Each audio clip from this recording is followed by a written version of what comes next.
vamos a hablar un poco acerca de la omnipotencia de Dios.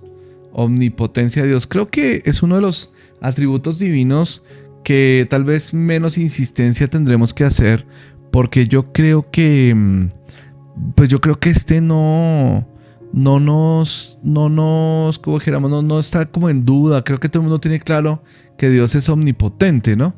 Pero sí hay algunos conceptos ahí que podemos trabajar. Entonces, lo primero es que la Biblia es clara al decir que Dios es omnipotente. Por ejemplo, en Job 42.2, Job llega a esta conclusión después de todo el discurso, ustedes lo saben. Dice así: yo conozco que todo lo puedes y que no hay pensamiento que se esconda de ti. Yo conozco que todo lo puedes, que no hay pensamiento que se esconda de ti. Por ejemplo, Génesis 18.14 hace la pregunta así diciendo: ¿hay para Dios alguna cosa difícil? La pregunta que Dios está haciendo hoy: ¿hay para Dios alguna cosa difícil? Al tiempo señalado volveré a ti, y según el tiempo de la vida, Sara tendrá un hijo. O sea, se lo está diciendo Dios a Abraham. ¿Hay para Dios alguna cosa difícil?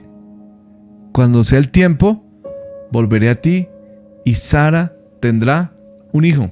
Cosa que era imposible, Dios la hizo.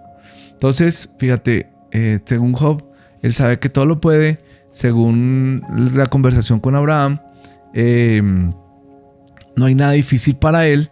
Y en Mateo 19.26 dice: mirándolos, Jesús les dijo: para los hombres esto es imposible, salvarse por sus propios medios, ¿no?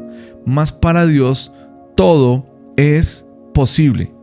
Para Dios todo es posible. Entonces, cuando pensamos en la omnipotencia de Dios, estamos pensando básicamente en tres pensamientos que son: Él puede hacer todo, no hay nada difícil para Él. Perdón. Para Dios todo es posible, ¿no?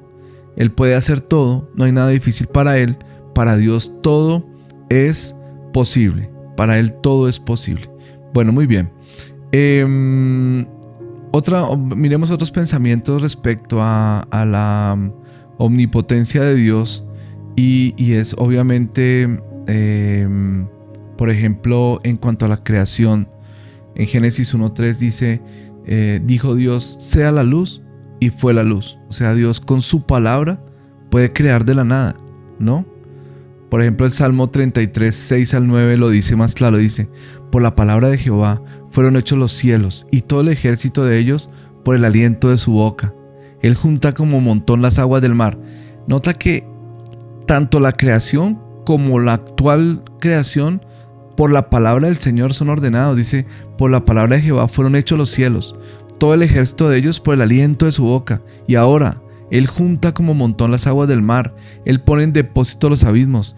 Tema a Jehová toda la tierra. Teman delante de Él todos los habitantes del mundo. Porque Él dijo y fue hecho. Él mandó y existió. Ok, Salmo 107, 25, 29 dice: porque habló e hizo levantar un viento tempestuoso que encrespa sus ondas. Suben los cielos, descienden los abismos, sus almas se derriten con el mal, tiemblan y titubean como ebrios, toda su ciencia es inútil. Entonces claman a Jehová en su angustia, y Él los libra de sus aflicciones. La palabra del Señor es poderosa, o sea, el Señor con su palabra gobierna y creó, ¿no? Mira este pasaje en Nahum 1 del 3 al 6. Nahum, mira la naturaleza que muestra de Dios. Jehová es tardo para la ira y grande en poder. No tendrá por inocente al culpable. Jehová marcha en la tempestad y el torbellino. Las nubes son el polvo de sus pies. Él amenaza al mar y lo hace secar. Agosta todos los ríos. Basán fue destruido y el Carmelo, la flor del Líbano, fue destruida. Los montes tiemblan delante de él. Los collados se derriten. La tierra se conmueve a su presencia, y el mundo y todos los que en él habitan. ¿Quién permanecerá delante de su ira? ¿Y quién quedará en pie en el ardor de su enojo? O sea, aunque es muy poético lo que está diciendo Nahum, es una forma de mostrar hey, el Dios es tan poderoso que no hay quien pueda resistirlo, ¿no? Ok. Entonces, digamos que ahí tenemos el poder de Dios tan grande que realmente nos quedamos asombrados y maravillados al ver cómo su poder creó la naturaleza, los cielos, la tierra. No hay nada que se escape de sus manos, ¿no? Es todopoderoso. Dios es todopoderoso. Bueno, muy bien. Quiero mostrarles algo acá rápidamente, y es que aunque Dios es todopoderoso, sí hay algo que Él... Hay varias cosas que Él no puede. Por ejemplo, aunque Él es todopoderoso, hay un par de cosas que Él no puede. Por ejemplo, Él no puede encontrar un Dios más grande que Él. No, Él no puede encontrar un Dios más grande que Él. Hay otra cosa que Dios no puede. Él no puede hacer algo en contra de su voluntad. Ese es un pensamiento re loco. Porque dice, o sea, Dios es todopoderoso, ok, pero Él no puede ir en contra de su propia voluntad. No sé si me hago entender. O sea, una vez que Dios establece su voluntad, Él no la va a cambiar. No la quiere cambiar en todo caso. Pero digamos es que no puede. O sea, Él no puede. Por ejemplo, Dios es bueno y Él no puede hacer maldad. ¿Me hago entender? Dios es bueno y Él no va a pecar, por decirlo así. Entonces, no puede hacer el mal. Y no quiere. Pero eso no le quita el que sea todopoderoso. Básicamente lo que pasa es que es todopoderoso. Pero también es santo, y también es justo, y también es recto, y también es bueno. Entonces, esa mezcla de cosas generan una especie de límite, pero entiéndame, es un límite que Él mismo decidió tener. Otra cosa, yo sé, esos pensamientos son loquísimos, pero son pensamientos que ubican a Dios en su naturaleza, ¿no? Otra cosa que un poco ubica a Dios en su naturaleza es que Él, ¿cómo le dijera? Su omnipotencia, también está, digamos, limitada por su voluntad, como les estaba diciendo. O sea, su voluntad, en cierta forma, le pone un límite a su omnipotencia, porque no va a hacer lo malo, no va pero por el otro lado, dice por ejemplo Isaías 59 del 1 al 2, dice: He aquí que no se ha cortado la mano de Jehová para salvar, ni se ha grabado su oído para oír. O sea, él siempre será bueno en ayudar a los hombres, siempre salvará, siempre ayudará, siempre escuchará, ¿no?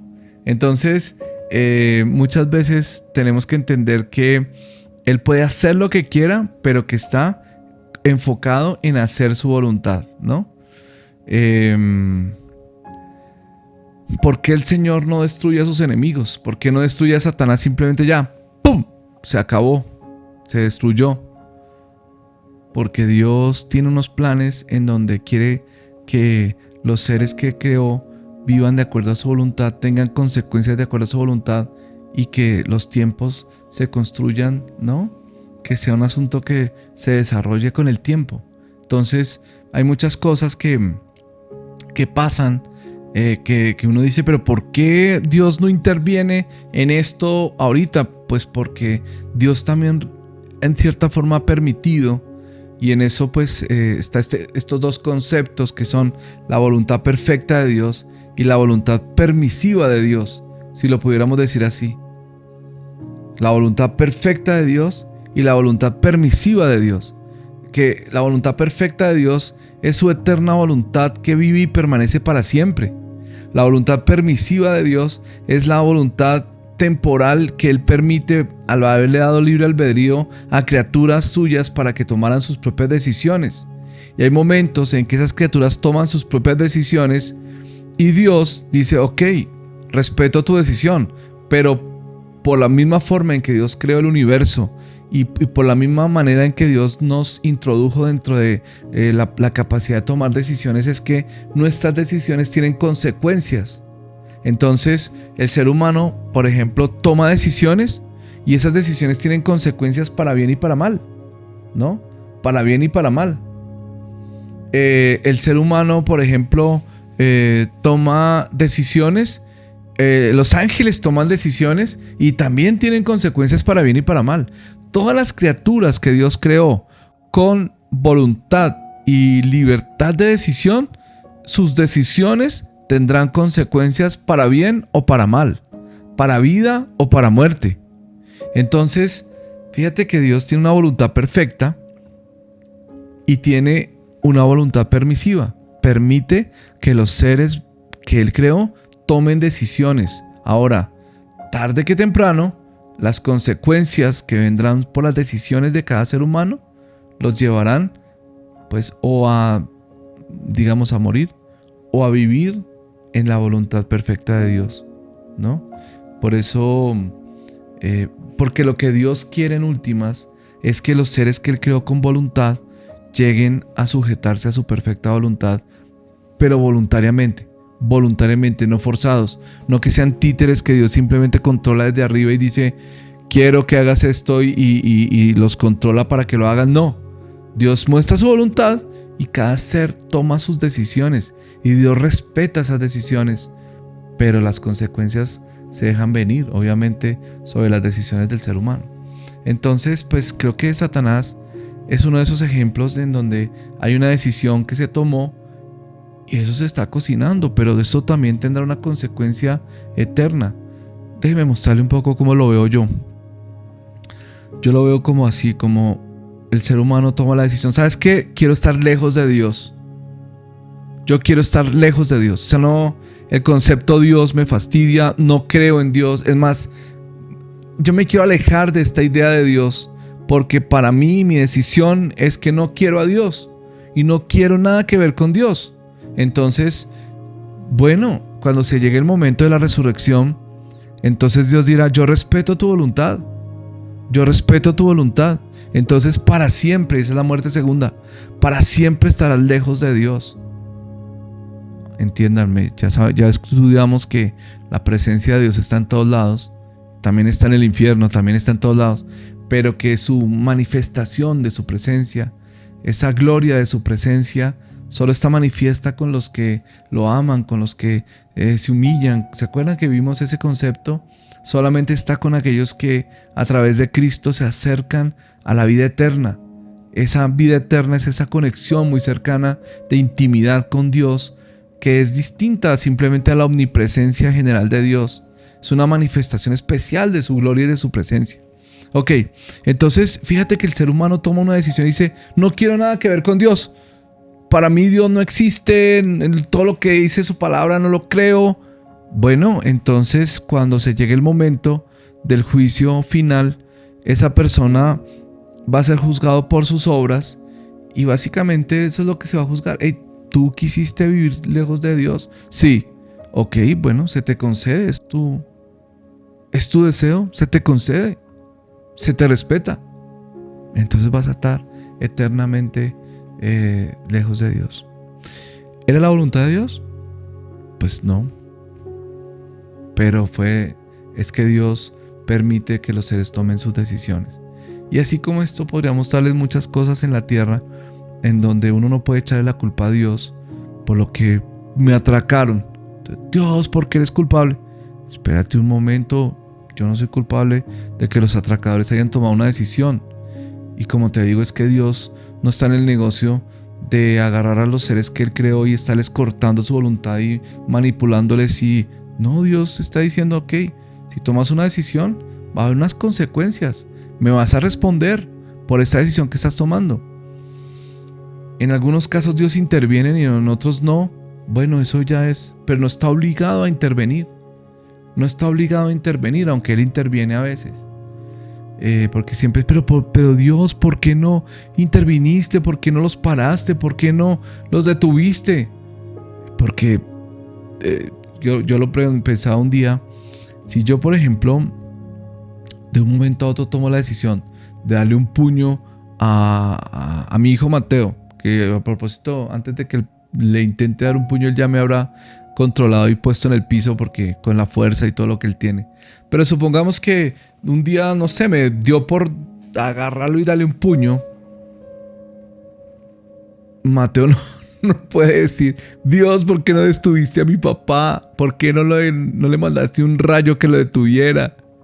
¿Entiendes? Porque Dios da el libre albedrío, la libertad para que cada quien tome sus decisiones y de alguna forma respeta que los actos que cada uno hace pues tendrán consecuencias, así dañen a otros. A veces Dios intenta disuadir a las personas para que no hagan el mal, pero aún así las personas a veces se meten y terminan haciendo el mal. A veces Dios les envía señales, les habla, les muestra de una u otra forma: no lo hagas, pero ellos terminan haciéndolo. Por ejemplo, Poncio Pilatos, la esposa se soñó la noche anterior y le dijo: no te metas con ese hombre, es un hombre justo, no te metas con él. Y Poncio Pilatos decidió, por conveniencias políticas, por todo eso, terminar sacrificando a Jesús, aunque Jesús entregó su propia vida. Pero Dios intentó disuadirlo. ¿Ustedes no creen que Dios intentó disuadir a Judas de que hiciera todo lo que hizo? Intentó, pero él se decidió en todo caso por el otro lado. Entonces aquí tenemos una lucha, y esta es una lucha que existirá por siempre, entre la voluntad perfecta de Dios y la voluntad permisiva de Dios. Por ejemplo, las personas de índole 100% calvinista, ya con eso voy terminando, son de solo existe la voluntad de Dios, no existe la voluntad humana. El hombre no puede tomar ninguna decisión, no. Okay. Y yo entiendo que en cuanto a ser salvo, el hombre no se puede salvar por sí mismo. Necesita la intervención de Dios. Pero si hay una respuesta de Dios, del hombre a la revelación de Dios, que se va conjugando para la salvación. No es que el hombre tenga la capacidad de salvarse a sí mismo, pero cuando se le predica el evangelio, el ser humano responde, y de ahí como Dios le da más revelación en la medida en que el ser humano responde. Así lo veo en la escritura. Esto es difícil porque tampoco se trata de que el ser humano por su propia voluntad buscó a Dios y se salvó a sí mismo. No se puede, no existe, no hay forma de hacerlo. Pero la realidad de la voluntad del hombre también eso es palpable, visible, ¿no? Y el que Dios permite que los seres humanos y los seres vivos tomen decisiones también es otra realidad palpable. La cosa maravillosa que lo deja uno de verdad asombrado, maravillado, es cómo Dios al final puede hacer su voluntad en medio de tantas decisiones. Piensa en la ciudad hoy, por ejemplo, aquí escucho ya los sonidos de los buses, todo. Ya siendo las 6:04 de la tarde, 6:06 de la mañana, ya se me vio desconectar mucha gente, pero déjame ver, se me desconectó mucha gente, no, hoy no se me han desconectado muchos, ahí estamos, firmes, seguimos los que somos. ¿Ustedes creen que Dios está como controlando a cada persona? Hoy no saques el bus, hoy no te metas acá, hoy no subas acá, hoy no hagas acá. O sea, Dios está permitiendo que cada persona tome sus decisiones y haga su voluntad, y Dios está permitiendo, pero aún a pesar de todo eso, Dios al final termina haciendo su voluntad. Dios mío, esto me parece la cosa más difícil de comprender en la escritura, pero que es una realidad.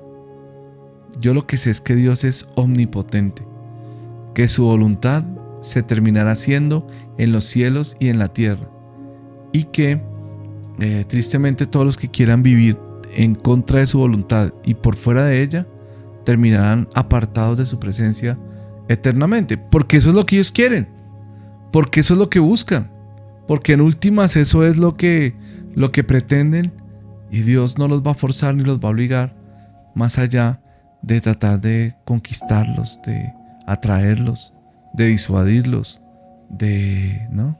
Alguien dice: pero ¿por qué Dios no hace mucho más para conquistar a una persona?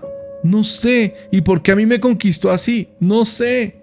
No sé por qué a mí me conquistó y a otro no tanto, no sé. No sé por qué. No sé por qué. No lo sé. Lo único que sé es que Dios en su voluntad hará sus planes eternamente y para siempre. Bueno, concepto difícil. Hoy nos metimos en un concepto difícil. Mañana vamos a hablar sobre la omnisciencia de Dios. Y el día miércoles vamos a estar hablando sobre la santidad de Dios. Creo que en eso de la santidad de Dios vamos a demorarnos un poquito más. Y luego vamos a estar hablando sobre el amor de Dios. Así que ojo con qué, con lo que sigue, porque lo que sigue... Bueno, espérate un momento. Mañana tal vez... déjame mirar. Bueno, mañana la seguimos. Mañana vamos a hablar sobre tal vez la omnisciencia de Dios. Estoy mirando aquí que también tengo otros temas estudiados sobre la relación entre Dios y los hombres. Bueno, hablemos mañana. Mejor dicho, no les anuncio que mañana la seguimos hablando sobre lo que Dios dice acerca de sí mismo. Espero que para ustedes sea de provecho estas cosas que estamos hablando. Espero que podamos todos, yo mismo estoy creciendo en entender más a Dios. Estos estudios me han servido mucho a mí. Espero que les estén sirviendo a ustedes, mis amados hermanos.